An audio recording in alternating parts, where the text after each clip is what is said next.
What's up everyone and good morning. Today we're going to be going over Amzn. I'm going to be talking about this entry that just triggered based off of this bot that I've been messing with. We're going to go over the criteria, why the entry trigger happened, if I plan to take a position, exit, profit, all of that within this video. So hit the like button, subscribe, check out our Discord community down below. It's completely free. You guys get access to free courses, free live streams, free seminars, and free webinars.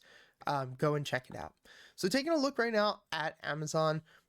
Technically, I wouldn't be a huge fan of kind of this head and shoulders pattern that's occurring here on the 1 hour, but the one thing that I will say is that we have been using this 200 SMA as a pretty strong resistance and support, and now that we're testing this support, it looks like a pretty decent entry. But I want to go over exactly what we're looking for and why we're taking this, why this would be considered a triggered entry, I should say.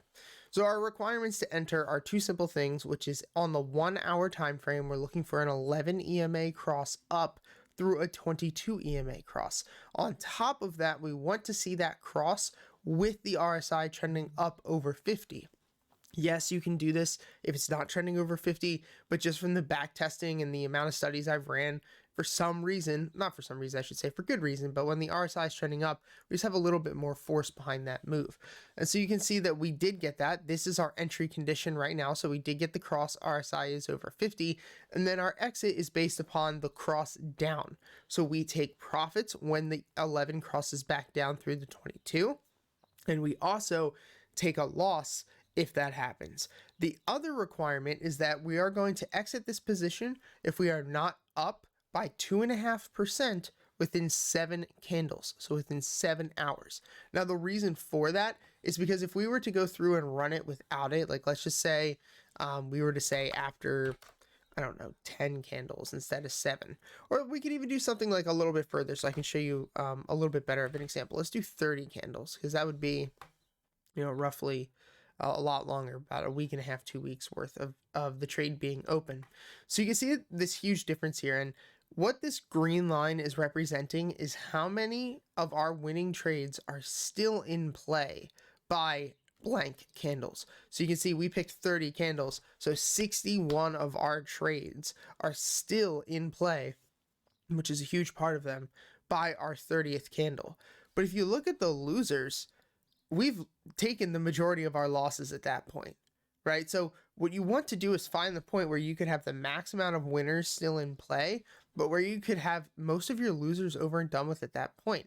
And so that's why we pick 10 candles or 7 candles, because look at this intersection right here. Right at 9 to 10 candles is where most of our losses, or most of our winners, actually all of our winners, are still in place by that point. But we only have had about 25% of the losers. So look at our returns here on Amzn. Our net profit, if we would have traded this way with, you know, waiting the 30 candles to exit, we would only have made a 53% return. Whereas if we were to go back and change this to, say 10 candles, right? Instead with this, you can see that we're going to have a significantly better return of 72%. And if we were to actually go down and make this 7 candles, because we're making this, we're basically saying that we need this to move fast as soon as we get into it. You can see that when we move that criteria, we go up to 103% return, which is better than if you would have just held Amzn shares. And your wins and losses would be 50-50, which is important to note too. It's not like you'd be sitting there winning 80-90% of the time. It's a coin toss. But the reason it works out is that your risk versus reward is so freaking crazy. Your average win is 1.75% and your average loss is 1.3%.